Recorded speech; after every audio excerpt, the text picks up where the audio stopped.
welcome back to the next episode of this Healthy Life podcast. I'm very excited for my guest today. I have Dr. Kelley, who is the founder and medical director of Case Integrative Health in Chicago, Illinois. And she's been driven by her own experience with Lyme and POTS, and she helps patients across the country figure out what their root causes and their chronic illness that they're healing from. Dr. Kelley was one of the first physicians and board certified in both family medicine and integrative medicine, and she uses a whole body approach and transforms your health. And she also lectures nationally on Lyme disease and other topics. So Dr. Kelley, thank you so much for being here today. So excited to have you share your wealth of wisdom on all these chronic conditions that you're helping so many people heal from. So welcome. Absolutely. Yeah. Thank you for having me. Thank you. And so, I'd love to start with you sharing a little bit about your personal journey and talking a little bit about your practice and what led you down the path to work with people with Lyme disease and chronic illnesses, because not just anyone goes down that path unless they have a special journey or story behind it. So I'd love to hear yours. Yeah, absolutely. I mean, mine is not all that different than many Lyme patients out there. I struggled with some chronic fatigue and what I later found out was POTS like symptoms starting really in college. And I thought it was asthma. It was misdiagnosed. I couldn't do what I used to do in high school. And I thought it was just, the college course load, right? And kind of going into that. And then in med school, it got really bad. And again, the workload in med school is intense. And so it was easy to blame it on that. But med students tend to sometimes become a little hypochondriac. And, when you're studying something, you think you have it. Yep. And so I did, I was doing my own research and I really thought I had POTS, postural orthostatic tachycardia. I would get really dizzy when I stood up. I faint. My brain wasn't thinking the way that it should. I was really tired all the time. Had a lot of GI issues and I couldn't figure it out. And so I did go to the doctor and I ended up getting diagnosed with POTS using the lovely tilt table study, which is a super horrible fun test to have done. And can you share a little bit about exactly what POTS is? I'm sure there's listeners that are familiar with it, but there's probably a lot of listeners that aren't quite sure what it is. So if you can give us kind of a quick little crash course on what that is and what the tilt table is as well. So I've never even heard of that one myself. It's kind of like a Hannibal Lecter type of test. You get strapped to a table. Wow. And they lift you up quickly. And they're monitoring your vital signs the whole time, because POTS, or postural orthostatic tachycardia syndrome, is where it's an autonomic nervous system dysfunction. So our autonomic nervous system is our system that keeps track of the things you don't have to think about. So your breathing, your digestion, the parts that are governed by our nervous system, but we're not actually thinking of necessarily. It's also our fight or flight system in there.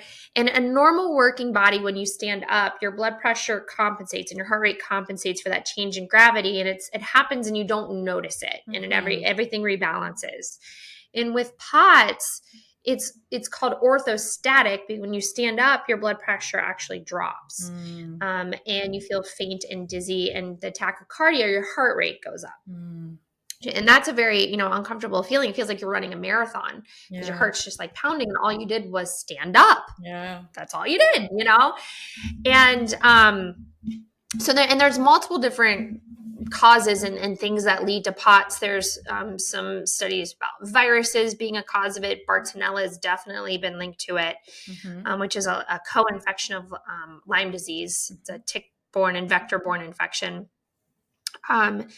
And for me, it was fatigue, brain fog, this dizziness, and that shortness of breath would happen with all of that. And that's where it kind of got misdiagnosed as asthma at one point. So I went and I did this horrible tilt table study, because you feel awful. It exacerbates your symptoms, right? Yeah, it's trying to kind of get those symptoms so they can... You're just trying to get around the world and stand up, and all of a sudden you feel like you're going to pass out. I mean, it has to be extremely debilitating, and you never know when it's going to hit or when you're going to feel normal. So I can't imagine. Thankfully, I didn't have to deal with that, but I know a lot of people do struggle with it. Yeah, it's a really common symptom presentation in Lyme disease, and you really can literally become fearful of standing up because you can pass out and hit your head, and it can cause a lot of problems. I tried a couple different medications over the years for it. Some were better than others, you know, just masking the symptoms, really just trying to kind of get through med school and residency. It wasn't until, you know, after residency, when I went right into integrative medicine, really. I knew in medicine, the way that it was set up conventionally, it didn't pique my curiosity. We weren't asking why people were sick. We were just trying to diagnose and give a medicine and move on. And I wanted to know why patients had diabetes, why they had POTS, why they had all of these things going on. And that's where integrative medicine and functional medicine found me, where we look for the root cause. We're really trying to dive underneath and get to why you have irritable bowel, why you have multiple sclerosis, why these things are there. Instead of just putting a Band-Aid on it, trying to figure out what's actually causing those symptoms to just have popped up out of nowhere. Exactly, because if we can treat the cause, then the symptoms often go away or at least get better. Yeah, and we're not just putting a Band-Aid on it and masking the symptoms and waiting for time to just march on and make things worse. In that course of, you know, getting into integrative medicine, I really found Lyme disease. And, you know, at that time, it was still very, very controversial. It is now, but it was more so 15, 20 years ago. Doctors would lose their license trying to treat this. And that's a terrifying position to be as a provider. You know, you just want to help people. And so it was scary to dive into it, but I kept seeing Bartonella linked to POTS and Lyme. And I just, you know, I said, okay, I got to do it. I got to test myself. I got to figure this out. And lo and behold, there was, you know, the trifecta of Lyme, Bartonella, and babesiosis. And as I went through my own healing journey and treating that and starting to treat other patients, I haven't been able to leave this group of people because there's so much good we can do to help heal and improve in this really, really mysterious world of vector-borne illness. Yeah, it's pretty crazy how many doctors, like you mentioned, you know, did lose their license or were afraid of losing their license when you're just trying to help people recover, and how so many people on like the Western medicine side have no idea what tick-borne disease even is or how to test for it, and, you know, how to even properly diagnose it, especially since our testing is so inaccurate. So I'd love to hear, you know, some of the biggest misconceptions you've heard about Lyme, you know, co-infections and tick-borne disease. Like, what are some kind of myths out there that the Western medical community kind of believes in or thinks, or, you know, presents to patients that we know is not the case and that you've seen in your practice is not the case at all? Well, I mean, even just this past week, the things that I have heard patients relate to me, you didn't see a tick, you didn't have a tick bite, you can't possibly have Lyme disease. You didn't have a rash, you can't have Lyme disease. You live in this state, that state, you couldn't possibly have Lyme disease. You know, your test was negative, it's not Lyme. You know, all these kind of blanket statements that just kind of push it off to the side. You know, it couldn't possibly be that, which then typically leads to another year or two before patients really truly get diagnosed, unfortunately. Unfortunately, yeah. What's the average time that it takes someone to get diagnosed with Lyme disease? You know, going from doctor to doctor with mystery symptoms and kind of collecting a whole other roster of diagnosis, which maybe they have, maybe they don't have, because no one's actually found the root cause. What's kind of a typical timeline of patients that you see by the time they come to you? How many years, how many doctors have they seen? All of the doctors. You know, it's going to range from anywhere from 2 years to 20 years. Wow. Is kind of the longest that I've seen. I would say an average is probably 5 to 7. And a lot of people have seen 5 to 7 different doctors. You know, you see a regular doctor, you see a neurologist, you see a rheumatologist, you see a gastroenterologist, you see, you know, kind of go through all the, and you end up see a psychiatrist, right? You see them all.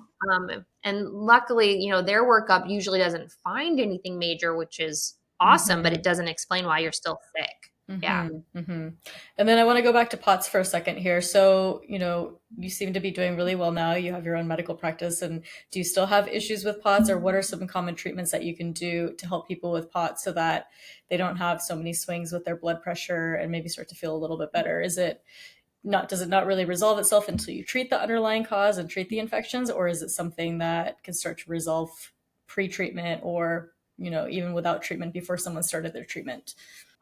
Yeah, for me, it got better when I got my infections treated. There definitely are people who still suffer from it, even as they go through treatment. Um, One of the things that's very, very helpful is salt, actually, just making sure you've got enough salt in your diet. Um, and so I still will continuously do that, drink electrolytes and salt on a daily basis to kind of keep that up. Compression stockings also helped a lot, especially when I was in med school and residency and I was on my feet all day, because the blood would just pool in my legs and that'd make it even harder to get to my brain, to fuel my brain so I could think properly and not feel dizzy. But there are definitely medications that people will use for POTS that help with the regulation of blood pressure and the tachycardia, the heart rate. They're symptomatic. They're just helping the symptoms, right? But sometimes you need that. Sometimes you need that to get through and Just need to figure get out function. what is going on. Yeah, absolutely. Yeah. Okay, great. Awesome. So I want to switch a little bit to autoimmune disease. So you also treat a lot of patients that are struggling with autoimmune disease. And I always feel like autoimmune disease is kind of this gray area, right? Like, does your body just one day decide to turn on itself and attack its thyroid or, whatever body part you have an autoimmune condition in? Or do you find that there's usually some sort of hidden infection, hidden virus, or something going on that is triggering the body to, all of a sudden have these autoimmune symptoms? Typically in my practice, we're seeing something set it off. There may be a genetic predisposition, or, you may have some of that kind of family history of celiac disease or thyroid disease. It's usually something that sets it off, whether that's, a really highly stressful event, a chronic infection, an acute infection, or toxin exposure. There's usually, or all of the above, a combination of all of the above. Set it Seems to off. be the most common thing in the world these days. There's usually something kind of, peaking this and kind of setting it off. And, one of the fascinating things about Lyme disease, for example, is it actively changes your immune system so that your immune system will leave the Lyme alone inside your cells. And then your immune system, what else is it going to do? It starts to attack itself. So Lyme disease is notorious for setting off autoimmune diseases on purpose. It does it on purpose to protect itself. It's wild. It's so smart. It's terrifyingly smart. And it can lead to all kinds. And this is it makes it so hard to find it, because it could present as multiple sclerosis, rheumatoid arthritis. It can present at multiple different things, and it's, all coming from the same bug, but it's different bodies. So it presents differently. I definitely got at least 3 autoimmune diseases from Lyme disease, unfortunately. So, I always say that Lyme kind of finds like your weakest area, or whatever you're, like you said, genetically predisposed to already, that you have a tendency towards having that sort of autoimmune disease, and goes and just kind of wreaks havoc there, because it's like, you're weak here. I can get away with partying and like no one's going to come after me. So it is too intelligent of a bug, and it just shouldn't be. It just shouldn't be. So yeah, it's very interesting. And then, so when you're treating autoimmune disease, like, what's your approach when you work with your patients? Do you first thing look for an underlying infection or an underlying trigger, or do you treat them as having like the autoimmune condition and kind of getting to the root cause of what that autoimmune condition is? And like, if it's MS, like working on their neurological system, or if it's rheumatoid arthritis, like working with their joints. What's kind of your approach on when someone comes to you with an autoimmune disease? Yeah, first and foremost, I'm going to start digging. I'm going to start trying to figure out why, or the whys, multiple reasons why that might be going on. So I'm going to do gut testing, infection testing, toxin testing, immune system testing. Let's look and see what piece parts we can find. The gut is a really big source of these issues as well. Most of your immune system's in the gut. So if the gut isn't working, it can also kind of set these things off. So, a common place to start while we're waiting for this information to come back is to work on healing the gut. And that can include some dietary changes. And the autoimmune paleo diet is a very common diet to start with initially for autoimmune diseases. It's not an easy diet. No, it's Have you not. done it? I did. I was one of the first things I did. So when I was on my own Yeah. personal journey before I realized that I had Lyme disease, it took me 2 years. So kind of on the shorter end of the spectrum that we talked about. But one of my first two diagnoses, first one was alopecia. I woke up one day and I had a bald spot on the top of my head. Just showed up out of nowhere. I went to an integrative doctor and he's like, I'm willing to bet money on it that you have celiac disease and you need to cut out gluten. So next diagnosis was celiac disease. So there I was with two autoimmune diseases within a month of each other. And so I went gluten free, but I kind of started with the standard American gluten free diet and didn't get me anywhere. I just felt spacey, tired, worse. I was like, nothing's getting better. So I went extreme and I did the autoimmune paleo diet next. And it actually really changed my life. Like it really taught me, what foods work with my body, what foods were causing inflammation. Like I just lost so much inflammation in my body. Like it wasn't obviously chipping away at the Lyme disease yet, and I didn't even know I had Lyme disease, but I did notice like how much our foods that we eat affects how we feel in our body and everything. So I did that for quite a while, and then I slowly reintroduced foods once I was ready to, kind of one at a time, and was just shocked. Some things that I thought were healthy that I was eating every day, definitely were not my friends. So it's like to this day, I still eat very clean and healthy. I'm not on the AIP anymore. I've integrated a lot of foods, but there are certain foods that I learned on that diet that I just never kind of added back because I realized they just don't work for me. So it's a great starting point. It's very challenging, very hard, but I think the information that you get from it is so vital if you're really trying to optimize your diet. Yeah, agreed. I think it's a worthwhile endeavor, especially until you know all the pieces, parts, and what's going on. It's going to help start to figure out and help you feel better Yep, to get absolutely. that ball rolling. Exactly. Absolutely. Hmm. And then so, we have a new chronic illness in the mix now. So long COVID. And I don't know if you're seeing a lot of patients with that, but to me, when I hear people describing their long COVID symptoms, I can't help but think that sounds exactly like Lyme disease. And, is it Lyme disease? Did they have underlying Lyme and then they got COVID and all of a sudden Lyme came out and, wreaked havoc on their body and they were kind of keeping it in check before? Or, what kind of overlap do you see in your own practice? Are you getting a lot of long haul COVID patients? What overlap do you see with Lyme? Have you tested them for tick-borne disease and what's kind of coming from that? I'd love to hear your insight on your thoughts on that whole thing. Yeah, we see a fair amount of long hauler COVID type picture patients, and out of all of them that I have tested, I have one patient who didn't show positive for vector-borne infections. Wow. Wow. And that one I'm going, You're like, is are you that just not real? testing positive? Because we know the tests aren't that accurate. Yeah.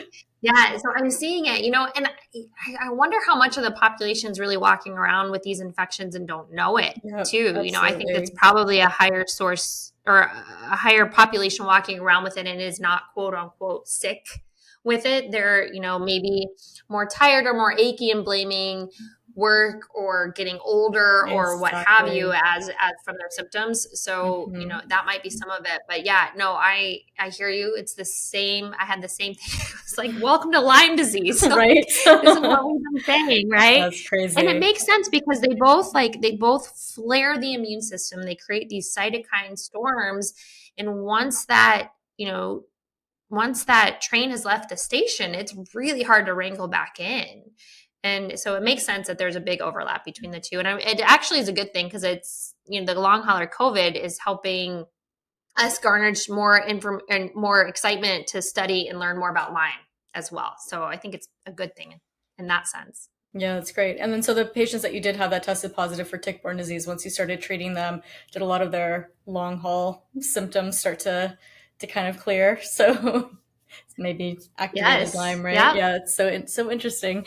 Okay, awesome. And then so I have a question about the cytokine storm. So you brought that up. So it's interesting that also COVID and Lyme have the overlap with the cytokine storm, which if anyone is out there that's listening that has Lyme and mold, once that's activated, it's very, very hard to kind of turn off, even once you've treated Lyme and are in remission from Lyme. I myself still struggle with high inflammation, even though I don't necessarily have Lyme and mold symptoms or exposure. So, what are some things that people can do to help kind of slow down or turn off or turn down at least that inflammation kind of overload that happens when you have Lyme or some of these other very inflammatory infectious diseases? Yeah. So there are some lifestyle things to start with. I think that's a kind of good basic work. So make sure that you're trying to move or exercise to your body's ability. You're trying to sleep as well as possible. You're trying to eat the good, healthy, anti-inflammatory foods, and that also that you're trying to manage your stress and that you're helping to kind of balance that. Those are all really important places to start. And so if you're not doing that stuff, you can add all the pills and things you want, but you may not get as far as you want if you're eating McDonald's every day. Kind of the outlier on this, or the extra, the bonus to this is detox.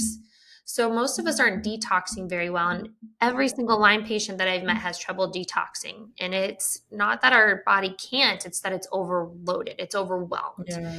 And part of what's happening with the cytokine storm is it's creating more and more inflammation and more toxicity that your body has to clear out. And it just, there's only one exit, there's more than one, but there, if you kind of imagine a sink, the funnel, yeah. Right. Funnel analogy, Yeah. If you imagine a sink though, our exit, like that pipe exit, there's only so much that they can do. So we have to help our system detox. We have to open up those pathways and make sure that all of those exits are working properly. And food will help with this. So making sure you're eating foods that support detoxing, that are high in sulfur, like broccoli, for example, really help with detox. You also want to make sure you're pooping. That's a big exit. We need to make sure that we are getting stuff out of that. So constipation is a problem. Sweating is another really good way to detox. IR saunas are one of a great way, but really any kind of sweat I'm okay with. Even sweating in like an Epsom salt bath is really nice. So there are a lot of things that we can do to help our system that don't require extra pills. Now, there are plenty of pills and supplements and things that we can take to help this too, but start with the basics and build from there. Yeah, get your body used to kind of detoxing itself again and opening up those pathways so that it can clear out. So you mentioned toxins and that you test for toxins. So what are these toxins that you're seeing are the most common in patients, especially with Lyme or chronic illness and autoimmune conditions? Is it pesticides? Is it mold? Is it metals? Is it all of the above? Or what's kind of your insight on all this?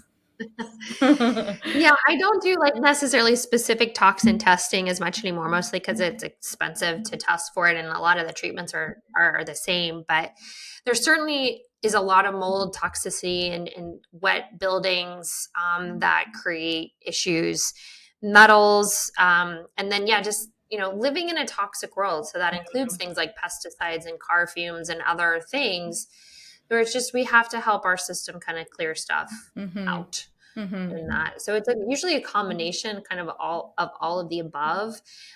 Mold hits can be especially gnarly. I think mold can wake the beast of these chronic infections. You kind of think you've got things managed, and then you get exposed to mold and it just ignites the fire and wakes everything up. That tends to be one of the worst when it comes to toxin exposures that we see. Yeah, mold is a hard one. So even, I've been in remission since about 2017 from Lyme, but mold, every time I travel, stay at a hotel that has mold, I just get like this puff of inflammation. And now I'm starting to be really proactive about it and make sure I take like a high dose glutathione every day, take a binder, and just kind of try to stay on top of it, do some sauna sessions when I get home, instead of just being like, oh, I guess I'm just going to deal with another layer of mold and inflammation for the next few weeks or months. So yeah, I think anything that people can do to be proactive, and like you said, like even if you're not capable of like working out yet, like doing an Epsom salt bath is so good to help detox, or sitting in the sauna and building up your time as you go. I know even when I was kind of at my sickest, the sauna was just such a saving grace. It made you feel almost normal for about an hour afterwards once you kind of recovered from the heat, but really great tool in helping you just kind of feel better and just overall health in general. So I also just read an article today that I was shocked but not shocked to see, and it was this company tested, I think, 30 or 40 different gluten-free products, and even the organic ones tested for extremely high glyphosate, extremely high pesticides. So you're spending all this extra money. The key really isn't eat processed foods, but sometimes people like reach for these things, especially if you're gluten-free. You think you're automatically being healthier, but they're so high in pesticides, and so many of those products actually also even tested positive for gluten. So it's just crazy. You think you're doing the right thing, and this happens on so many levels, but you're constantly being exposed to different toxins, like no matter how hard you try. So it's this is crazy toxic world out there, unfortunately. And speaking Yeah. of pesticides and stuff, you know, this article basically was like even the organic products are having problems. So what do you advise people as far as like pesticides and things like that? Like, is it important to eat organic? Is organic food really not that much better? And kind of what are your recommendations for patients when they're trying to detox and trying to heal and trying to nourish their bodies? Well, the first thing is, don't try to be perfect, because, just do better, do the best you can. Even 80% is still going to get us a lot of the way. Mm-hmm. And we can stress ourselves out to try to be so perfect with everything, and that can create more stress. So it's a very big Absolutely. balancing act. And we can't live in a bubble. We have to live in the real world. And like you said, like, you're going to go to a hotel, like, you're going to get hit with mold. Like, you can't avoid these things 100%, but you can arm yourself, and you can protect yourself, and you can prepare for the trip and clean up when you get back, as a part of that process, and kind of learn what works for you and what helps you. In general, organic foods are going to be safer, but there's so much cross contamination, and the glyphosate from the nearby farms is going to Yep. come over to those farms too, and if they're not Yep. using it. So that's why that detox arm is so important, that we've got to make sure that we are supporting that system, because these toxins accumulate. We've got toxins in our system from our grandparents, Yep. and they weren't being exposed to what we are, but we've got all of their stuff, plus our grandparents' stuff, plus our parents' stuff, plus our own stuff. Yep. Yep. And our system is just, it's bogged down, it's overloaded. And so that's one of the best things you can really do for yourself. And sometimes if you start detoxing and you're not used to it, you might feel worse before you feel better. Very akin to a Herxheimer reaction. Because you start moving all these toxins and your body goes, whoa, What is this? what is this? I had this stored, put away, out of sight, out of mind. Why are you stirring this up? I was protecting, I was quarantining all these toxins. What are you doing? Right? Yeah. And your immune system reacts, which is what it's supposed to do, but that makes Yeah. you feel a little crummy. Right. Yeah. So, you might want to start a little slower as you're kind of building up and getting used to it. But yeah, that's really one of the best things we can do, because you can't avoid it, but you can help your system clear it out. Yep, absolutely. And then I'd love to hear a little bit more about your practice. Can you share one or two success stories that you've really just been so shocked, like the recovery or like the dramatic, shift that they had in their health working with you? I'd love to hear one or two amazing feel good stories in your practice. Yeah, absolutely. We celebrate these wins. We actually have a disco ball. And when somebody gets, their life back, and like they're feeling better, and they may not be done with treatment, but they're back at it, and they're feeling good. We literally drop the disco ball, turn on some music, take a picture. We put, their disco ball pin in the map, and we celebrate it, because it's a long, hard road, and one of my disco balls took me 7 years working with this patient to get her to a spot where, we're down to like a small handful of just basic supplements, and like, life is back, and not over bogged down by treatments and things. So it's a big deal. I had a disco ball today, actually, and I said, all right, well, I will see you next year. She goes, what? It's like, yeah, I mean, she was having really big mental mood effects from these infections, high anxiety, almost unable to function because of that paralyzing anxiety and fear that she had. And now she's in grad school, trying to get her teacher certificate and doing amazing things.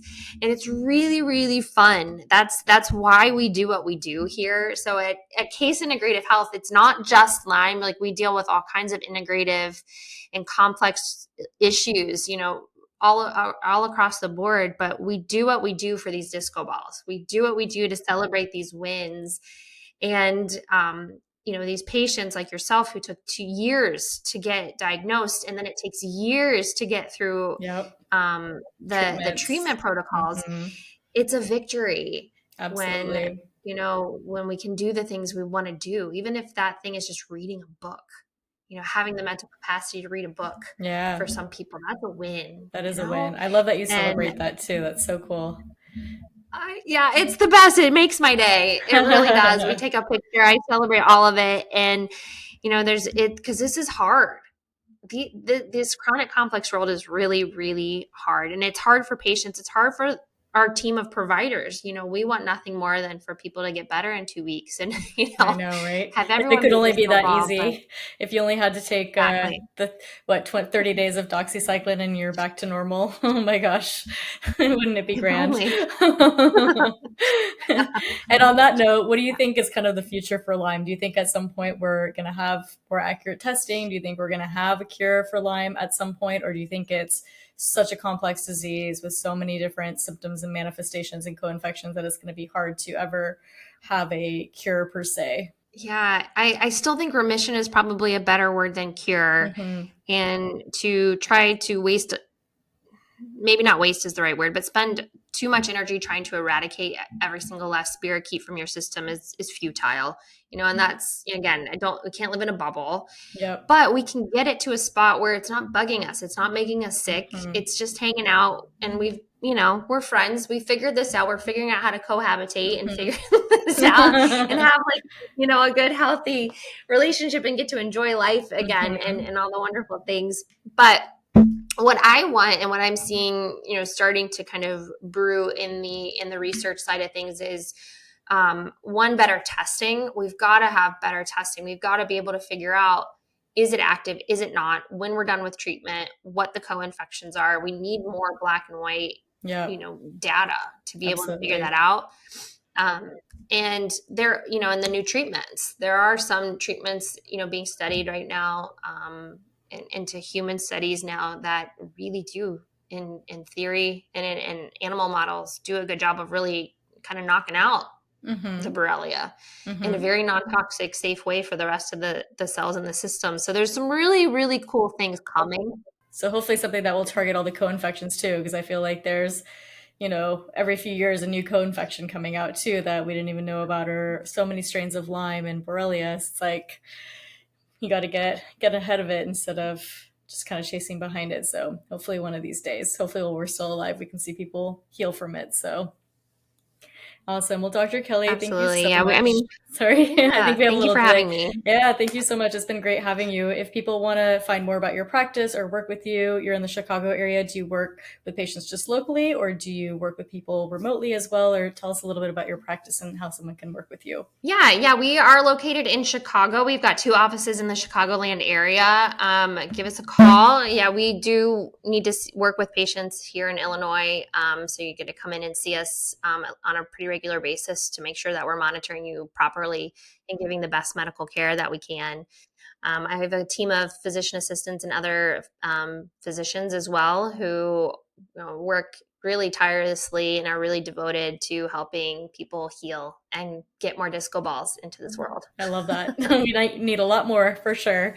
Awesome. Well, thank you so much. If people want to find you, what's your website and social media to find you online? CaseIntegrativeHealth.com.